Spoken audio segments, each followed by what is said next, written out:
नमस्कार दोस्तों, आप सभी का PS26 हिंदी चैनल पर स्वागत है। दोस्तों, आज हम अपनी जो हिंदी साहित्य की सीरीज चल रही थी, उसी क्रम को आज हम आगे बढ़ाते हुए भक्ति काल के संबंध में चर्चा करते हैं।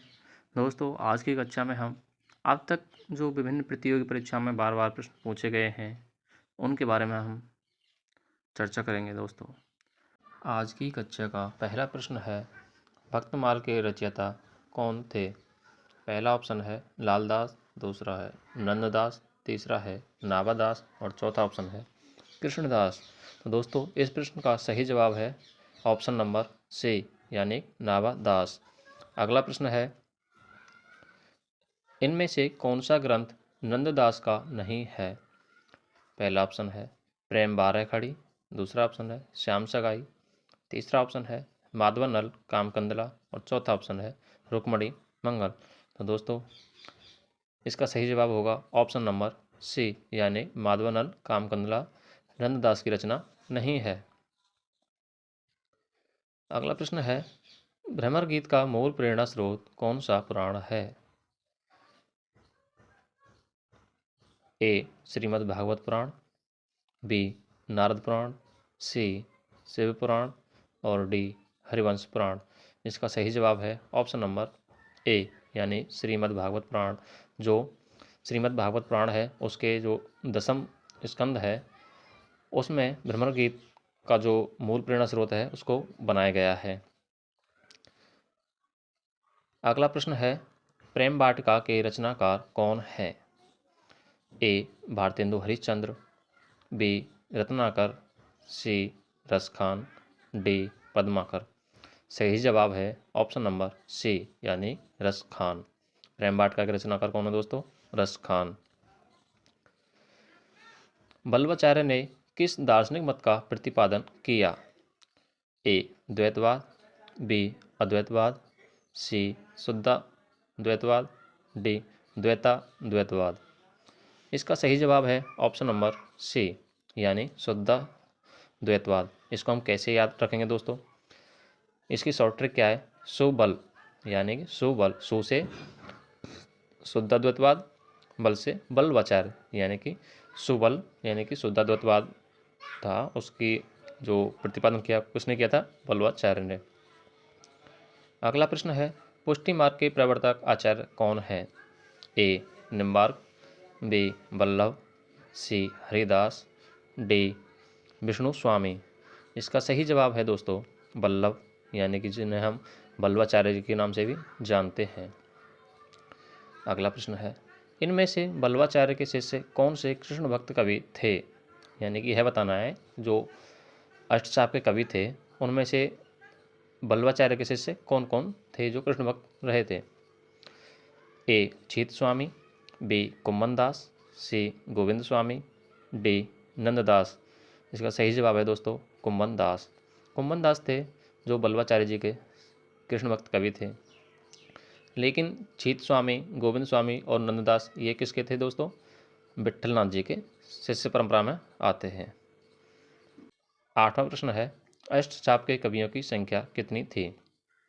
ए 10, बी 12, सी 8 और डी 14। इसका सही जवाब है ऑप्शन नंबर सी, यानी 8। इस प्रश्न का दोस्तों उत्तर प्रश्न में ही छुपा हुआ है। अष्टछाप, अष्ट यानी कि 8, तो इसका सही जवाब क्या है? 8।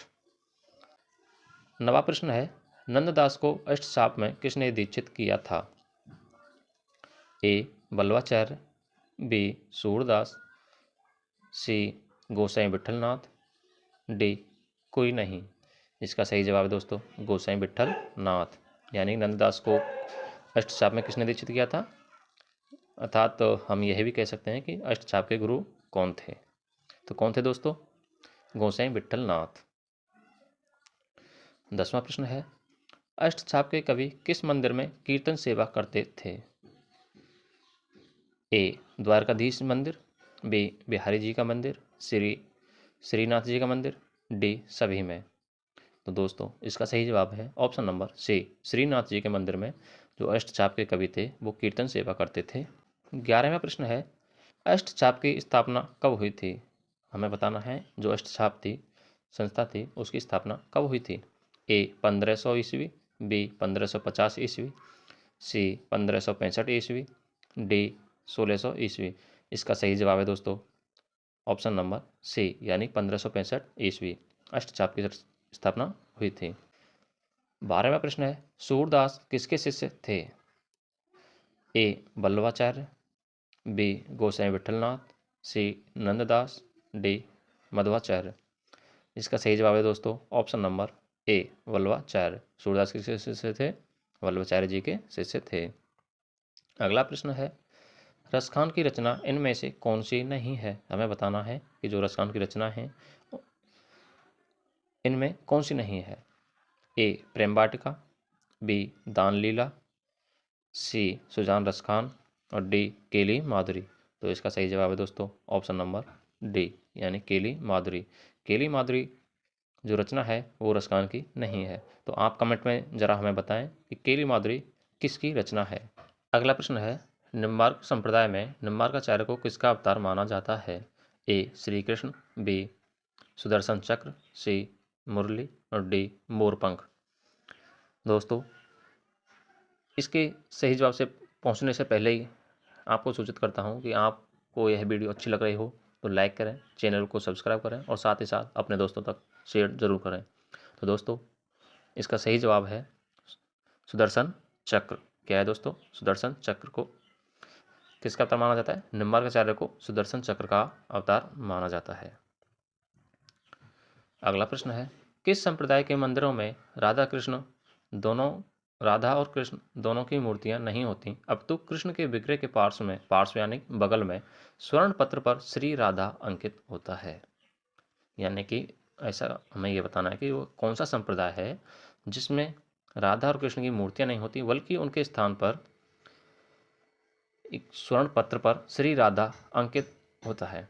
ए राधा वल्लभ संप्रदाय, बी सखी संप्रदाय, सी निम्बार्क संप्रदाय, डी वल्लभ संप्रदाय।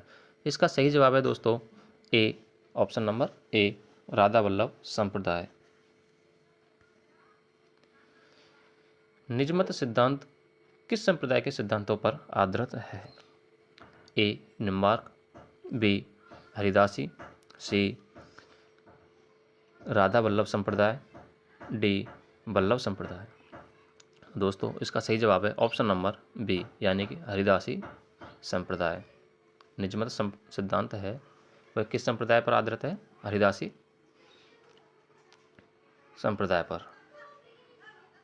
अगला प्रश्न है, तानसेन के गुरु कौन से आचार्य माने जाते हैं? हमें बताना है दोस्तों जो तानसेन थे उनके गुरु कौन थे? ए स्वामी हरिदास, बी निम्बार्क, सी बल्लवाचार्य और डी हित हरिवंश। तो इसका सही जवाब है दोस्तों स्वामी हरिदास। कौन थे तानसेन के गुरु? स्वामी हरिदास। अगला प्रश्न है, स्वामी हित हरिवंश ने किस संप्रदाय का प्रवर्तन किया? ए राधा वल्लभ संप्रदाय, बी निम्बार्क संप्रदाय, सी गौड़ीय संप्रदाय और डी सखी संप्रदाय। इसकी मैं आपको एक वीडियो के माध्यम से मैं पहले ही ट्रिक बता चुका हूं। जो संप्रदाय हैं और उनके जो प्रवर्तक हैं उनकी मैं एक वीडियो डाल चुका हूं पहले ही। उसमें मैंने बताया है कि किस संप्रदाय का प्रवर्तन किसने किया है, वो भी ट्रिक के माध्यम से।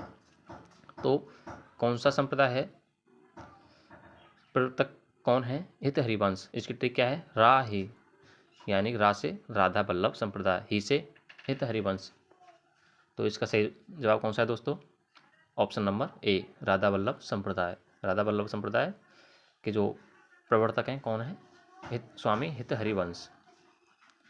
अगला प्रश्न है, राजस्थान के सलेमाबाद में किस संप्रदाय की गद्दी है?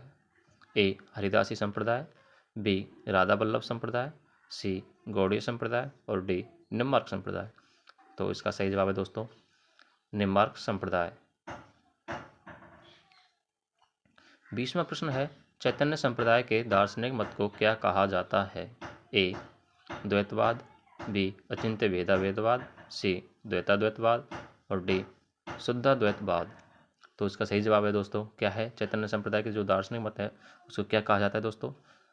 द्वैताद्वैतवाद। कौन सा ऑप्शन है? सी द्वैताद्वैतवाद।